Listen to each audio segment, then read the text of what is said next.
Good morning and welcome to WNHH FM's Dateline, New Haven. I'm your host, Paul Bass, inviting you to look behind the headlines on the stories that make our community tick. Darnell Goldson makes New Haven tick. He has for half a century. These days, he does that as president of the New Haven Board of Education, an institutional memory of so much that has gone on in New Haven. Darnell is in the WNHH studio to update us on going on in the schools and beyond. Thanks for coming in, Darnell. Thank you for inviting me, Paul. And thanks to Yale New Haven Hospital for providing support for today's program. So, Darnell, you just started your second term as president of the New Haven Board of Education. Absolutely. And you won uncontested. You know, these Board of Ed, we went to a partly hybrid board, a hybrid board with part of our seats elected. You won out of the box.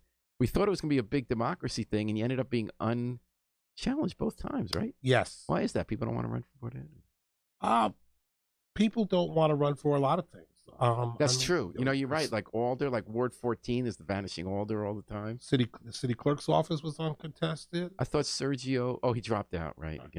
This time, yeah. Yeah, there's oftentimes many of the state representatives are uncontested. I think there's two things. I think people are satisfied with allowing other people to go to meetings all night. Like you stay up pretty late at some meetings sometimes. We have. And your phone rings a lot. Usually it's my daughter. Now that I got her a car, she doesn't call as much. What kind of car? Volkswagen Beetle. An old one or a new one? Yeah, 08. Okay, so the new generation from when we were kids. Yeah, it's pretty cool. They don't overheat anymore like in the old days. No, it's beautiful. Those ones were like radiators. Beautiful car. I got a really good price on it. I had a Volkswagen back in high school, and it had a hole in the floor. Oh. So when it rained and I went over a puddle, I would always get soaked. So, Darnell, why did you want another term as Board Ed president? What do you hope to be doing this term? My focus this term is on working to provide the resources that the school system needs to be able to adequately. So get more money. Yeah, get more money. I mean, it's not just money, but get more money. Okay, but I guess resources is the kind of word that can also mean other things, like volunteers or expertise, supplies, people. Yeah. Actually, right now, Patricia Milton's on the story. Immediately has an on-point question. Thank you for listening, Patricia. She asked you, Darnell, how will you garner support for getting more funding from schools from the state legislature? So that was going to be my question, too. Your number one place to look is state legislature. There's intense competition up at the Capitol. They always feel like they don't want to give more money to cities. What kind of role can you play in an answer to Patricia's question? How you can make that happen? Well, I think we really have to make the issue as together with all the stakeholders involved and make the issue that or raise the issue that we've been severely underfunded over decades, and besides and why are we underfunded? Part of that problem is the lack of the ability to raise revenue, right? I mean, the state says constitutionally and statutorily that we can't tax 56% of our property. More than half of our property we cannot collect. And we can't have other ways to raise money, like having a 1% sales tax in town. And Darnell, I'm going to ask you to talk right into the mic. Okay, I'm sorry. Yeah, no problem. Don't apologize. Mm-hmm. So it's inherently unfair to say to a city that you can't tax these properties, but guess what? We're also not going to provide you with the opportunities to get more money from us or to raise taxes. And you talked about this inauguration about how many resources we have per kid compared to other places that can't tax themselves. And Darnell, there's no question that if you want more money, you got to make the case on the merits. Right. We also know that the case has been made on the merits. It has to continue to be made on the merits, and that when it comes to the balance of power at the legislature, it takes more than that because they could. I mean, the suburbs have always come up with excuses about why they screw the city, right? Well, listen, you can't stop trying because you haven't been able to make headway in the past. And the fact is, we haven't really brought all of the stakeholders to the table in a positive and coherent way. I mean, for instance, we put a committee together of community stakeholders, of community people, parents, so on, and asked them to look at our budget and make recommendations as to where to cut, right? because over the years you keep hearing it's fat, it's fat. I've heard for decades, get rid of those bureaucrats, and I've always asked people. I'm not saying they're wrong, but I say name me one person you think shouldn't be there. Should be someone who gets funded by outside money to go over all our paperwork so that we can continue getting outside money. Is it the person who make sure that we have a human resources policy so that kids aren't getting mistreated inappropriately by bad teachers? Is it someone who recruits people to be teachers? Is it someone who deposits the money in the bank and makes sure that we have budgets? I mean, those jobs all have a function. I'm not saying that you can't always look at them fresh as times change, because every 10 years or whatever, things work differently. Have you ever seen a single bureaucrat, non-teacher, whose position shouldn't exist? Well, listen, we gave the committee the challenge. And by the way, the committee was led by, and I appointed the people that were giving us the most fuss. New Haven Public Schools advocates? Right. We said, look, you guys got free reign. Talk to who you want to talk to. Get the paperwork. When did this get appointed? About 9 months ago, 10 months ago. And have they come up with cuts? They wrapped up about a month and a half ago, and they said in their final report that we don't see where else the system can be cut. And again, when people say that, that doesn't mean you can't make some savvy buying decisions that save you 0.01% of your budget. I said cut. I didn't say. I mean, there were others. There were other suggestions they had. But you're saying the elephant in the room is that it takes a lot of money to have teachers and aides and recreation. We're not bureaucratically heavy. Let me give you an example. Yeah, do we have stats on that? Yeah, well, yes, we do actually. I looked at some of the other school systems. And part of my inauguration speech brought those systems up. Yep. And for instance, New Canaan High School, right, has something like 1,300 kids. They have 5 administrators. Okay, no, 4 administrators. That's the word, administrators. Right. Everybody always says kill the administrators. They have 4 administrators, 3 assistant principals, and 1 principal. Cross High School with 300 more kids they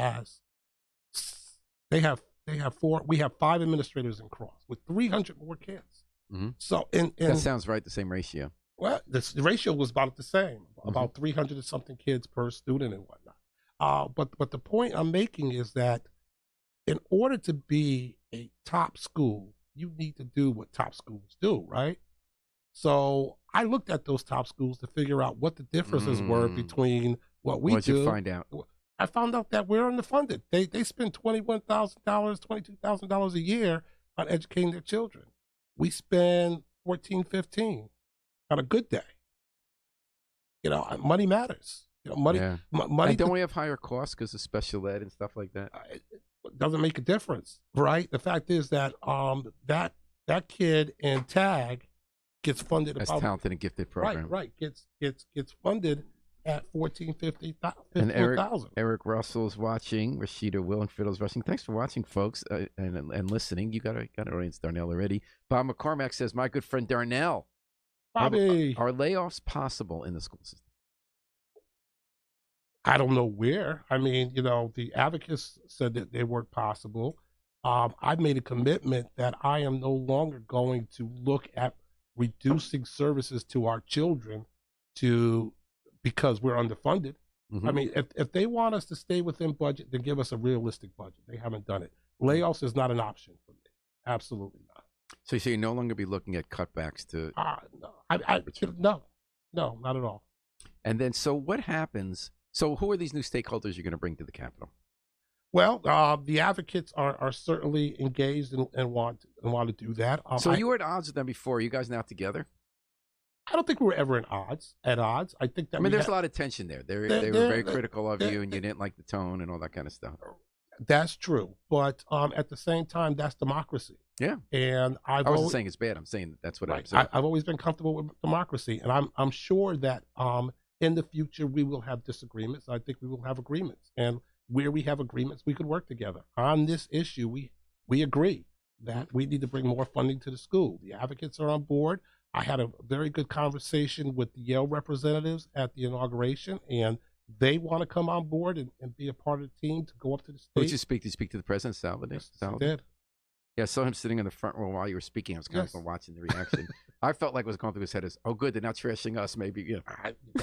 Listen, they got a constitutional exemption. They don't have to pay those taxes. So I'm not going to fight with them. I'm going to fight with the people that gave them that exemption. Uh-huh. So and what did you ask them to do? You want them to lobby with you? Because they actually asked me. They suggested that we should work together to lobby the legislature to provide more money for pilots. That's interesting. And I've always thought that. I always thought that makes sense. And then who else do you see in this? And how are you going to get these people together? You're going to busserize the Capitol? You're going to coordinate a strategy where people call the right people quietly? We're going to do whatever it takes, and we're also going to approach our board of alders, okay? Who I love to death. And you were one once. I was one, and Taisha and Taisha, like I That's said, the President Taisha Walker. I'm going to make her my best friend. She's not going to be happy sometimes with some of the stuff that we say from the Board of Ed, but we're only doing what we are statutorily. Do you think in New Haven we should pay more taxes to support the schools more? I would do it if I knew it was going to the right. I think that the board of alders should provide adequate resources to the Board of Ed. If that means cutting somewhere or raising taxes, that's what it means. But again, they have the same problem that I've been talking about, and that is they're not able to provide adequate funding based on the fact that they can't. So you're saying let's go over and storm the Capitol for more money? Absolutely. Sometimes that could be more effective quietly than publicly. Not that you don't do the public, but I think if Yale calls certain people, sometimes that might. Lamont. we got to put him on notice, okay? Yeah. I mean, it's a short session this year, the one thing that the state has been doing well is, even though they don't give us enough money, at least every year the money goes up. They understand that there's costs that need to go up. The problem that we have is that the city of New Haven hasn't understood that, and they have historically reduced their share of funding to the Board of Ed as the state funding has gone up. So we have to get them to reverse that and begin to at least give us, we got an additional. Can they give you the same challenge that you gave the critics who now are not your critics on this? Can the Board of Alders give you a challenge, Darnell, and say, tell us where to cut? No, that's not my responsibility. That's not my job. My job is to tell them what they owe us, what they should be giving us to educate our children. How they get that money to us is their challenge. All right. And Patricia Melton, thank you for listening, Patricia. Followed up with a question there now. Why are not consolidating schools on the table? New Haven has a lot of schools and buildings. There has to be some efficiency in consolidating. Achievement First has just done so. We closed 4 schools last year. Which ones? I'm sorry. We closed 3 schools and consolidated 3 schools. Which ones were those? That was I remember you talking about wanting to do that. That was New Light, Riverside, and the other alternative school. And you made them all to one. We consolidated those schools. We got out of 2 buildings, moved them all into 1 building. We closed Creed, which was very controversial and gave us a lot of heartache. But you took a little abuse of that. I took a lot of abuse. I got attacked in the parking lot by a preacher. Actually, he started chest bumping me. Oh yeah, yeah. While I was walking to my car. Well, yeah. Did you get nervous? Preacher wasn't gonna beat you up. There was a lot of witnesses there, so between that and the duel, man, this is a precarious job. So any more consolidation makes sense? We are looking at all of the options on board. There are a couple of schools who were on the list for new schools and are not going to get new schools, so we have to figure out what we're going to do with those. Are we thinking more like the old West Hills campus? That's now the West Writers Hills Academy? was on the list. Quinnipiac was on the list. They were on the list for new schools. They're not going to get new schools anytime. West Rock is doing so well academically, and they're doing very well in terms of racial isolation. So we wouldn't really want to mess with that at this point. But Obama's just opened, and they're probably about 150 seats short of capacity. So where could those come from? Don't know yet. We're looking at all the different options. All right, and your option that you're listening to is Dateline New Haven on WNHH-FM, your home for community radio, 103.5 FM, live streamed at newhavenindependent.org. Hey, thanks, everybody. I really love to get the comments and the questions we get into. So Darnell Goldson, president of the Board of Ed. There was just an earthquake in Puerto Rico, just like with the hurricanes before. These disasters tend to send a lot of new students to our schools. That's not a fact. It's just a hunch. You guys are prepared. You got 3 so far. Is it going to be like Hurricane Maria, where we had a lot, or do you think the people who left already would have left? Or is there a new group of people who are going to come? I can't predict what's going to happen. I don't. If they haven't left yet, they're probably trying to hang on. If more earthquakes occur, maybe they'll decide to leave. Whatever happens, we're prepared for. Have you heard of more than 3 coming? Yesenia Rivera, who's a member of our board, has really been the liaison with the administration on that issue. I haven't been updated recently, so I'm not quite sure what the goals are, but I know that we're ready. You know what's interesting to me about that is, like, I was shocked last year to learn that the plurality, the biggest group of students ethnically in this city, in public schools, is Latinos. Yes. And soon it's projected they're not just going to have the most, but they're going to be more than half. Yes. And so you've been under a lot of pressure, not just you personally, but people who run the city and the schools saying, hey, you know, a lot of these people speak Spanish only or primarily, and they have cultural concerns that are different from those of other students, and yet so few Latinos are in charge. We have not that many Latino teachers.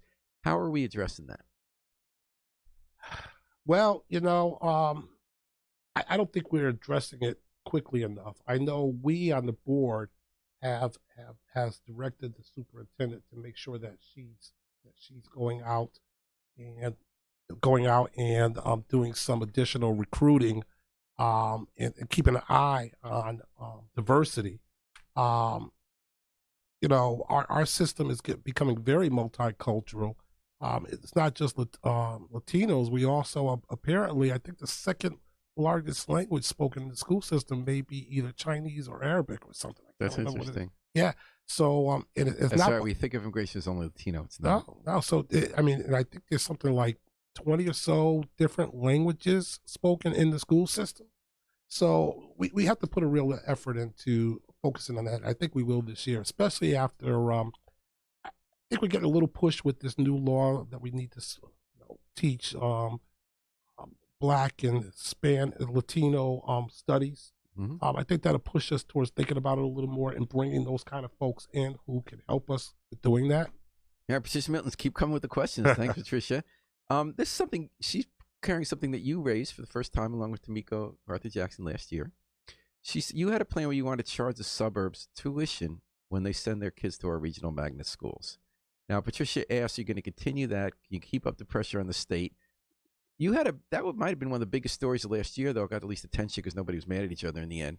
But you got the state to agree to give us more money per kid, right? No, to keep slots up. But we had empty chairs at our great regional magnets where neighborhood kids wanted to go, but they couldn't because we had to leave a buffer because it was so hard to get enough suburban kids in to meet our quota.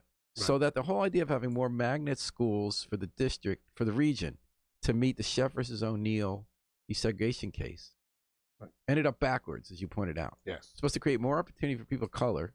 It ended up discriminating against people of color who live right near schools in New Haven because we had to meet some arbitrary formula for the amount of suburban kids supposed to be there. Yes. So you did have a victory, right? Yes. So you were able to have a lower percentage of kids from the suburbs than before, correct? That's correct. What about the funding issue? And we weren't trying to lower the our goal wasn't to lower the suburban ratio. It was to increase the local ratio because they were willing and able and wanted to come to our school system.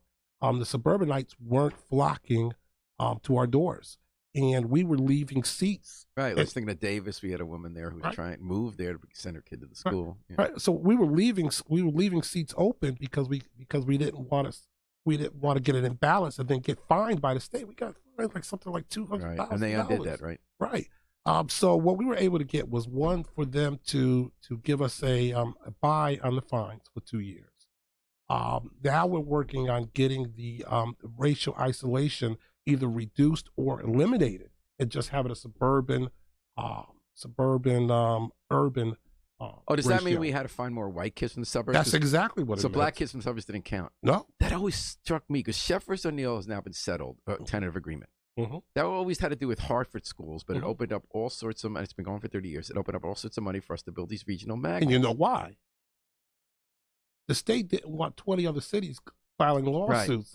Right. But some people like Darnell Goldson said, hey, this didn't exactly work out the way it was supposed to. And the one that always struck me was that it seemed like people of color from the suburbs got screwed. Because if you moved your family, you're black, to Hampton or West Haven, all of a sudden, you might want to get your kid into suburban in a good, nice magnet, but because you're the wrong kind of suburbanite, you're not white, you have less of a chance getting into some white person in the suburbs. Yes, you do. So what do we do about that? I think we have to stop looking at the color. We need to start looking at economic issues, right? And we have to start looking at the different areas that they come from, the different cultures they come from, and figure out how to mix those folks. I mean, folks will come to our system if they think we have a good system, first of all, right? I would guess that most of the kids that come from the suburbs are probably kids whose families grew up in New Haven and, migrated to the suburbs because they wanted to live in a different environment, but they still wanted their children to participate in the school systems that they participated in and have access to, like, Yale. I mean, the programs that we have with Yale and UNH, other school systems like when my kids a decade ago were in New Haven Public Schools, they got to take all these Yale classes for free. Yeah. Besides being good classes, like really interesting, it got them college credit. It saved me money when they went to college. It counted. Yes, and I begged my daughter to go to a public school. I almost had her convinced her junior year to come back to New Haven, to the public school system. But, she was kind of, she had been in her school for like 4 years by then, because she started 8th grade. I salute you as a parent that you didn't feel like you make decisions for your kid based on politics. You make a decision on your kid based on your kid. It was her decision all the way. I mean, she had friends. She was in the Girl Scouts. She was in this choir. All of her friends were going to these kind of schools and participating in these kind of activities. So that's where she wanted to go. And Richard Milton says, yes, look at SES. That is done in places like Cambridge, Mass. What does SES mean? I don't know. I think that might have been a response. You think to look at not as the race of the person, but just if they're from suburbs. That's wrong. Patricia will social, cultural. So another big issue now facing you in your new term. Yes. It's a really interesting issue. Is the Dalio money. Ray Dalio, a hedge fund guy, one of the next generation of I made money in business by being greedy, so therefore I know better how to fix schools and people in the public, like Zuckerberg with Newark. He said, here's $100 million to his buddy Ned Lamont. And you got to match it, and there's going to be $300 million, and you can't have any oversight into how we spend it. So they have all these secret meetings about how they can spend public money, but people want the money because it is money, even though it's not the best way to address public education as opposed to just tax the suburbs and people like Ray Dalio, and then we get to decide. But there's this pot of money out there. And you and the new mayor, Justin Elicker, and the new superintendent of schools, Eileen Tracy, and board members met about what kind of money you're going to go after. Right. And what for. Well, out of Dalio. Tell me about that. Well, first of all, I got in my little editorial about it being private. I was invited to that meeting, but I decided not to. I attended, but when it became a problem with FOI rules, that was cool. You dealt with that. It was public, right? Well, it wasn't posted. It wasn't commonly known to the public that it was happening, and it wasn't a meeting called by the board, but it was at the school system. Well, I read about it in the Independent. I know. So, in any case, what would you like to see from Dalio? I am super uncomfortable with the way that was set up. The lack of transparency, the lack of input from the stakeholders. I'm extremely uncomfortable with that. I think that we could have done a better job with deciding what the money should be used for educators in the system, as opposed to these. But if some guy helps rich people make a lot of money by having an inside track on the rules, that doesn't make them better at figuring out how many A's we need in the schools. It doesn't. But unfortunately for us, that train has left the station. The money is out there. 1/3 of it is tax money, or at least 1/2 of it right now is tax money. It's taxpayers' money. And we should try to access it as long as it doesn't have too many strings attached. Like being studied. Remember, that's the we can't allow them to use our data on our children for or against us. So what would you like to see the money go toward? Because you say we need more money. Although it's short term, right? I think it's like a 5-year project. I think it's $20 million a year. That's what happened with our teacher improvement grants. We got all this money to attract better teachers. Then it was gone. All of a sudden, we get called having a deficit. That's the other problem, right? If they just put in the ECS, then we know it's a steady stream of money coming every year. Educational cost sharing. Right, but they put it in this foundation, and you get a $10 million grant, which I doubt anybody's going to get because it's only $20 million for the year. What? It's $20 million a year. It's $100 million. Well, $200 million when you count the state part. Okay, $200 million. I think it's divided over 5 years, so it's $40 million, right? Unless they raise a little. So it's not as big as it sounds. Oh, it's not at all. Just but when he and Ned Lamont and all those kind of hedge funders and inherited money people in Greenwich think we're going to fix the schools, it sounds like a lot to them. I am not going to put a lot of my energy in the exercise of fighting for those crumbs, right? I mean, there's 169 school systems. I don't know how many could participate. I think it's just maybe, I don't know if it's just Alliance grant programs or whatever. But even if it's 20 school systems, I mean, it's still, we're still competing against each other for a grant that they tell us what to do with it. I'm not super comfortable with it. I'm going to follow the lead of my superintendent and my mayor on this one, and I will raise concerns when I see them. Okay, so you want the money. You want to make sure it's the right money. I want to make sure that the strings that are on it, I don't want to get us into another magnet program where 20 years later we said that was a mistake. I don't want to get us into a TIF program where 5 years later we end up with a $20 million deficit. I don't want to do that. Because once you put these programs in place and you hire these people, it's very difficult to get rid of them. Right. Once the money runs out. And the money's not going to last forever. Dalio's going to find another pet project. Right. So now that gets to your question of who sets what we want to do with the money. There's a new trend in philanthropy in the country where very wealthy people don't give money to causes that need it for the people who work in the front lines just openly. The idea now is a lot of these people have made a lot of money in finance or tech, believe that they're so smart because they made money in finance and tech that they can solve all sorts of other problems. So they always want to hack it. They want to fix it. So they say, here's a lot of money, but what they're really saying is, in the end, you're going to have to spend a lot of your money to do it the way I think is better. Yeah, because you have to match it. But you're in the real world, and that's what's happening now. Well, again, just because... I find that as I run a nonprofit, which is The Independent, and there's money I turned down because it was that kind of money. They thought they knew better how to do local journalism. It was going to cost me more in the long run, despite what was being dangled at front. And I was going to have to use it in a way that they from afar thought was a better way for New Haven to get information. The magnet program has taught me a valuable lesson, and that is, you should stare a gift horse in the mouth. I mean, you should make sure that what you're doing now for short-term gains doesn't cause you long-term problems. And then again, TIF was the Teacher Improvement Fund. What was it?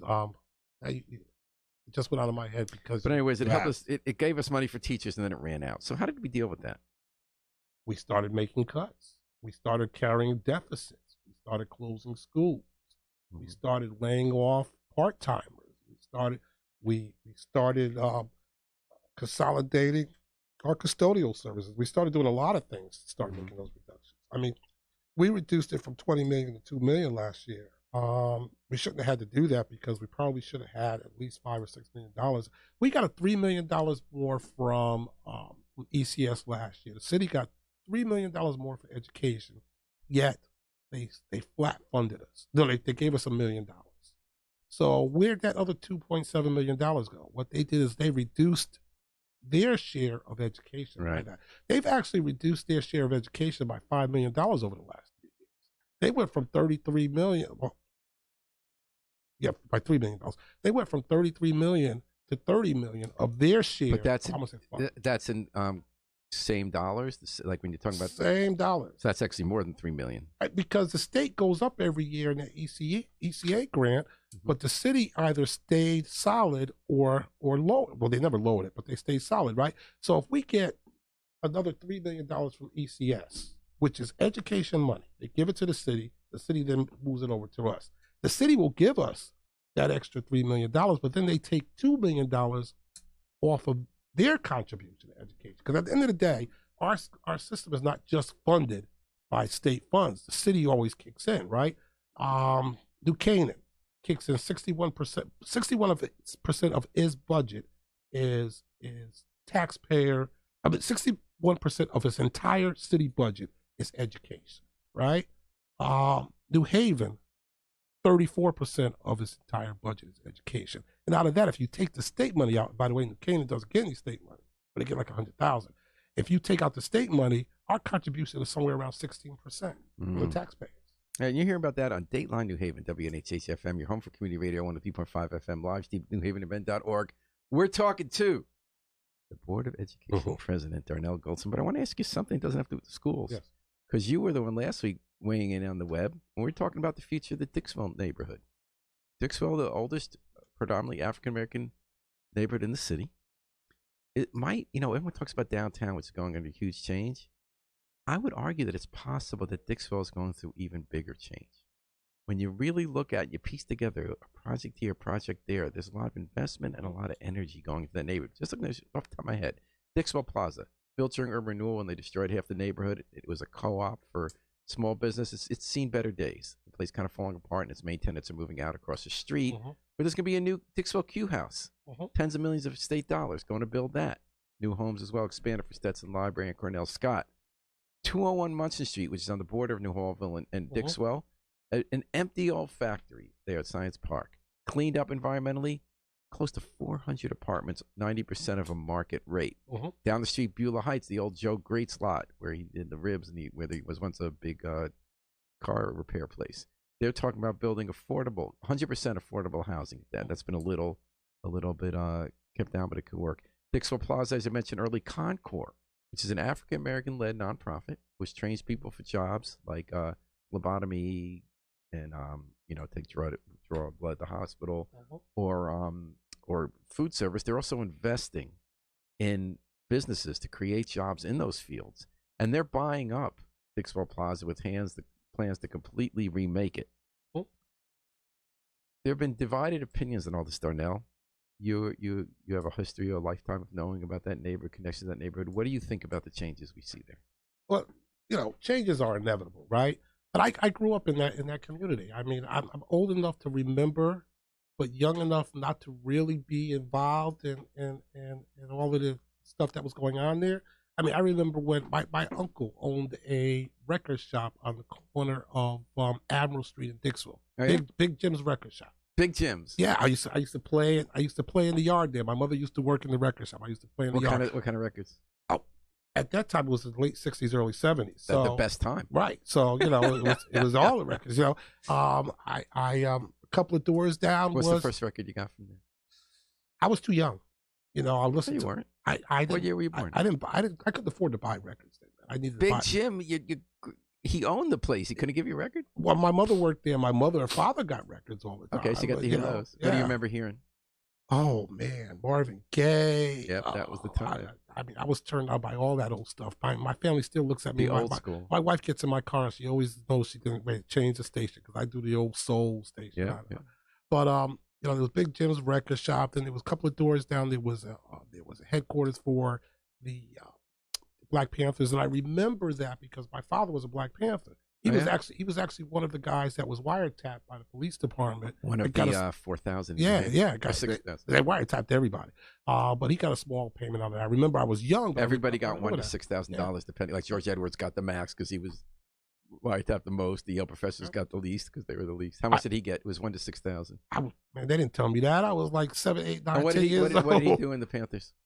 He was just a regular. Look. He came out of the service, and he really believed that in civil rights, and he thought that was the best way for him to participate. Now, when you look at waves of the roots of the civil rights movement after World War II, and then again after Vietnam, it does seem that the military, for all its problems, is the place where there's the most semblance of racial equity.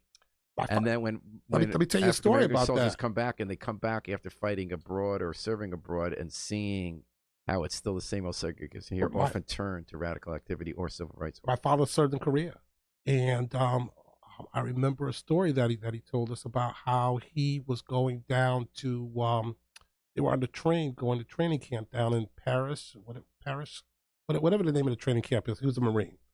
And, he was a Marine. Right. Hardcore. And they made him move out of the car that he was in with his fellow Marines. And the fellow Marines got up and moved with him. Oh, wow. Because they were going to support. But you come back to New Haven, they don't really move with you. No, yeah. No, they don't, And so he was involved in that movement. My mother and my father were really involved in civic activities, right? I mean, We voted. There was no question. What did they do for a living? My father, after he came out of the Marines, he did a lot of different things. He was just kind of one of those guys that just kind of floated around and did his stuff. My mother was mainly like a secretary. She worked at the Knights of Columbus for a long time. A couple of other small companies. And she worked at the record store. She worked. So you're telling me, so you're bringing back a period that was sort of the twilight of black commerce in Dixwell. Absolutely. Historically, Dixwell Avenue was up, and actually that lasted into this almost like the 90s. Yeah. Right? But in general, you're talking about the period at which it stopped, right? Like it gradually stopped. Yes. And that the stores came down. The last gasp of urban renewal was tearing down. You could do whatever you need. You could get whatever you needed in Dixwell. They had a dentist there. They had a doctor there. Marsha Holly went in through. Dr. Timpson was right in the plaza, right there on the second floor. I mean, we had everything. Even in 1990, we went there. You had a beauty shop. You had clothing stores. You had everything. You even had a. But as you say, change happens nationally in trends where people buy stuff, where people invest.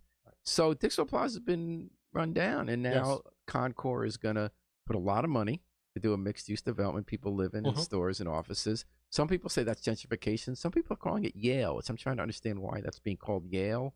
Maybe because they have connections at Yale with some funding. But what's your take on it? I don't have enough information to give you an adequate take. I could just tell you what my hopes for that. My hopes is that there will be an opportunity for black businesses to be able to participate in that process, that they won't be priced out, that black tenants won't be priced out of those living quarters. When Justin Ellicker, the new mayor, visited Dixwell Plaza, he ran into like artists who've been there a long time, and Dulio was there and saying, "Are we still going to be here afterwards?" Yeah, I mean, the Elks are already gone. Now that was interesting because that was not because of Concours. So Gary Hogan was telling me he's the third generation Elk leader. He said something like membership was 80 to 90% of their membership is gone. Yes. So a few years ago, they actually were getting foreclosed on. Yes. So they had no money to keep that building. Yes. So in fact, Concours bought the building, which gave them enough to get a new place they can afford and keep up with a smaller membership and build it back up. But that too, again, I think you were pointing out last week, because it was me and a bunch of white guys talking about this. From outside the neighborhood, I say, who could be against this? But obviously people in the neighborhood do feel differently. They feel that the Freddie Fixer Parade happens every year, right? People come in from out of town just to come to town, out of state, to do the Freddie Fixer Parade. You know what happens? After the Freddie Fixer Parade passes that area, most of the people go behind the plaza, and it's a big party back there. I mean, my brother DJs there every year. The drill teams come out there and do a little show. I mean, it's an activity that the black community participates since I've been a child, and I'm 58 years on this planet. So what happens to that, right? Once I mean, and then you go down to the Elks, you have a couple of drinks. Most of the time, they had. Right, so that's why we wanted to keep that way. Why do people, help me understand why people object, given that that's gone away, not because of people coming in? Nobody wants to see change, no matter how good it is, no matter how it But benefits. I also think I'm missing something. I honestly do, Darnell. I honestly do, because I'm thinking, why wouldn't people welcome what the Elks just did? That was so smart. Yeah, they're sad that they did lose 89% of the members. That's not the fault of Concours. I don't know if anybody, I haven't heard of anybody that didn't welcome the Elks move. Okay, so maybe I haven't spoken to anybody. Or Next Haven. Do you know what Next Haven is? Titus Kaffer, world-class African-American artist, decided to settle here.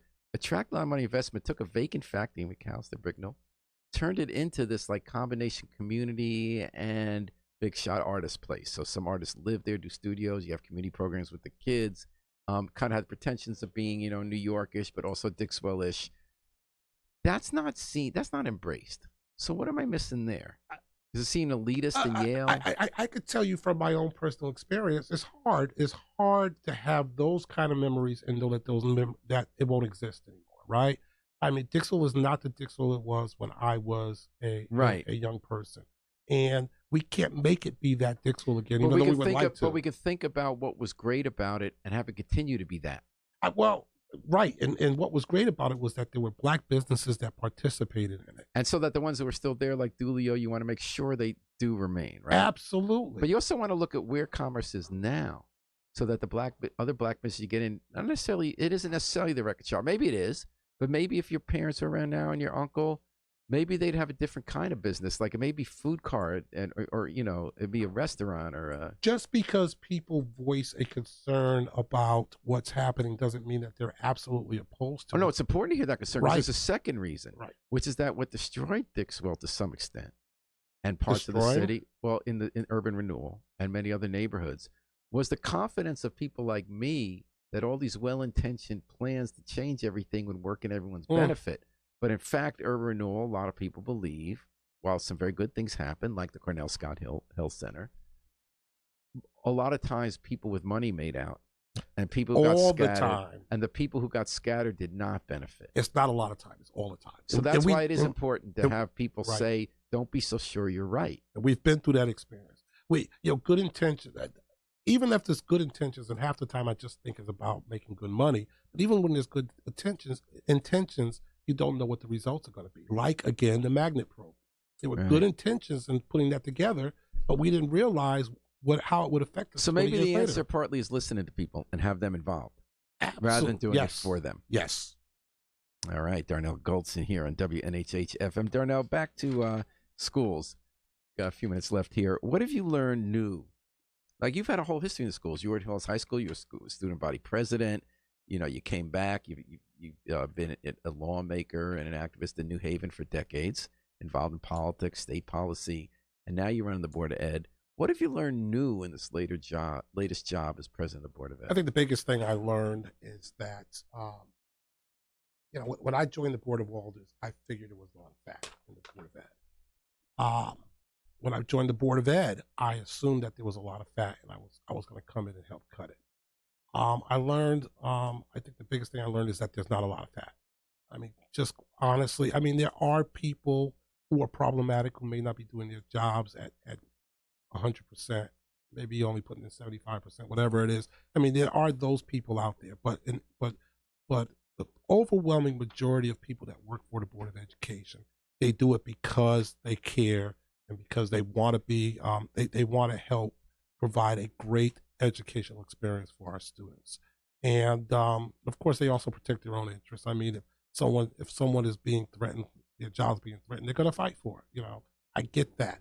But at the end of the day, they all really care about education. And that is probably the biggest thing that I learned in this process, is that there's just not that waste and fat that we all thought. Can you think of a day you've spent in a school or on the hustings as board president in the last 2 years that really made an impression on you and helped you see things in a new way? I visited a school, and you really don't see kids carrying around textbooks that much anymore. Oh, yeah. And I went into this classroom, and all the desks had a pile of 3 or 4 textbooks on them. And I was impressed by that. I said to the principal, I said to the teacher that was in the classroom, I said, wow, I'm impressed by that. You don't really see textbooks anymore in the system. He says, well, that social studies textbooks right there has Bill Clinton as the president. 20-year-old textbooks. So, that's what I really realized, that we are not we're not doing right by our kids. And it really kind of, because my thing was reduce the budget, make cuts. And when I saw that, boom, a light bulb went off in my head and said, maybe I'm approaching it. So Clinton's not the president anymore. He hasn't been president in a long time. No Clintons have been president. The 90s are over. Okay. So, yeah. They came close. Yeah. And what do you want to see from the new mayor, Justin Elicker? Any advice for him? I believe that Justin, I served with Justin on the Board of Alders. I think he's a smart guy. You were a tag team when they tried to sell our parking meter revenue. Yes. And then we were on opposite sides when they tried to do the Stormwater Authority. Mm-hmm. We had some debates going on around cutting Board of Education money. So we've been on the same side, a couple of issues, different sides, other issues. He's a smart guy. I think, like me, the years have helped us to see things in a different light. I believe that it's called growing, evolving. That's right. So I think he has overwhelming support in the community, which is a good thing. He seems to be very deliberative. He's not making promises. He's not coming in and trying to lay the hammer down and say. How have his first appointments been? I got to tell you, I don't pay much attention to that because none of it's really, at the end of the day, related to education. Mm-hmm. And my real focus right now is education. So I try to stay out of all of that other political stuff, you know. So when Darnell Goldson, one of your focuses, you said, is getting a lot of people together to try to get more money from the state, including those suburbanites. And then, how would people get involved in this crusade? Well, I mean, they could contact me. If they're interested, they could contact the superintendent. They could contact any other board member that they may know, mm-hmm. And let them know that they're interested in participating. And how much more do we want from the state? Realistically, I think, to be fair, the state would have to give us $75 to $100 million more. Just 75 to 100. How much do we get now? Even it out. How much do we get now? We get $157 million in ECS and Alliance money, mm-hmm. from the state. So they should close to double it. Right. We get about $30 million from the city. Mm-hmm. So our budget's like $188 million. We're going to get another $3 million from the state next year. I would hope that the Board of Ed, the Board of Alders, would give us all of that $3 million. Would not reduce their investment in education, and hopefully even increase their investment. So my expectation is that they give us at least $3 million more next year. All right. Darnell Gold, thanks so much for coming. I love when you come on Dateline New Haven. I always learn a lot. It's always fun to mix it up. Well, thanks, folks, for the questions and the comments. And thanks to Brian Slattery, who's filling in as station manager this week for Harry Droz. He's our Miracle Man of the Week behind the controls. We're going to take it out with the Afro-Semitic Experience, performing I Wish I Knew How It Would Feel to Be Free from the group CD, A Plea for Peace. This is Paul Bass inviting you to fly free with us all day and all night at WNHH, New Haven's home for community radio.